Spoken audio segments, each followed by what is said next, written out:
একটা দেশের সরকার প্রধান যেদিন সফর করেন সেই রাতে যেখানে সফর করবেন সেখানে যদি ডাকাতি হয়, আইন শৃঙ্খলা বাহিনী কোথায়?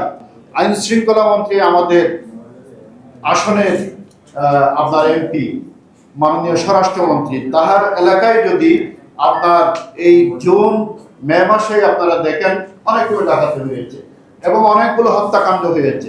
পূর্ব বড়লায় একটা বাড়িতে ডাকাতির সময় প্রবাসীর স্ত্রী এবং তার কিশোরী কন্যাকে দর্শন করা হয়েছে এবং আপনারা দেখেছেন যে একটা শিশুকে সেখানে দর্শনের পরে পানিতে চুবিয়ে হত্যা করা হয়েছে এবং আমরা দেখেছি যে পৌরসভার মৌলভীকুম এলাকায় পুত্রের হাতে পিতা খুন হয়েছে।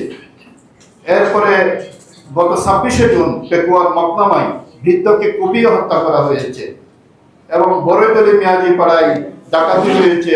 এই 13 জুন আপনার প্রধানমন্ত্রী যেদিন এসেছেন ওই রাতে পুলিশ পরিচয়ে ওই বাড়ি থেকে ডাকাতি হয়েছে এবং বলেছেন ডাকাতরা, সেই বাড়ির লোকজনের ভাষ্য, প্রধানমন্ত্রী আসছেন, আমরা পুলিশের লোক আসছি, আপনাদেরকে একটু তল্লাশি করবো, এইভাবে সেখানে ডাকাতি করা হয়েছে। একটা দেশের সরকার প্রধান যেদিন সফর করেন সেই রাতে যেখানে সফর করবেন সেখানে যদি ডাকাতি হয়, আইন শৃঙ্খলা বাহিনী কোথায়? তাদের ভূমিকা কি? তারা কোন কাজে লিপ্ত? তারা কি শুধু পয়সা কোটি কামানোর জন্যই ব্যস্ত, নাকি জনগণের জানমালের নিরাপত্তা দেওয়ার জন্য তাদের কোনো ভূমিকা আছে?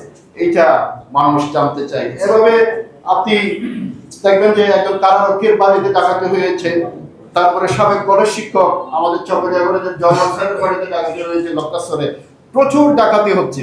এই ডাকাত দলকে দমানো যাচ্ছে না কেন? তারা কাদের আশ্রয় প্রশ্রয়ে আছে? তাদের সাথে কি রাজনৈতিক কোনো সংশ্লিষ্টতা আছে? আমি সিরিয়াসলি বলবো যে চকরিয়া পেকুয়ায় যেভাবে ডাকাতি, এরপরে হত্যাকাণ্ড, চাঁদাবাজি হচ্ছে, আপনারা দেখেছেন কোনাখালী ইউনিয়নের ঠিকাদারকে পিটানো হয়েছে চাঁদার জন্য, কাজ বন্ধ করে দেওয়া হয়েছে। এই সকল অপকর্ম অনতিবিলম্বে স্টপ করতে হবে এবং ডাকাতি বন্ধ করতে হবে, হত্যাকাণ্ড বন্ধ করতে হবে। সারা দেশের আইন শৃঙ্খলা রক্ষার আগে নিজের ঘর রক্ষা করেন। চকরিয়া, পেকুয়া, মাতামুরের আইন শৃঙ্খলা উন্নয়ন করেন এবং কক্সবাজার জেলার আইন শৃঙ্খলা উন্নয়নের মাধ্যমে এই জেলার যে অর্থনৈতিক এবং পর্যটনের সম্ভাবনা, এটা বিকশিত করার সুযোগ করে দিন।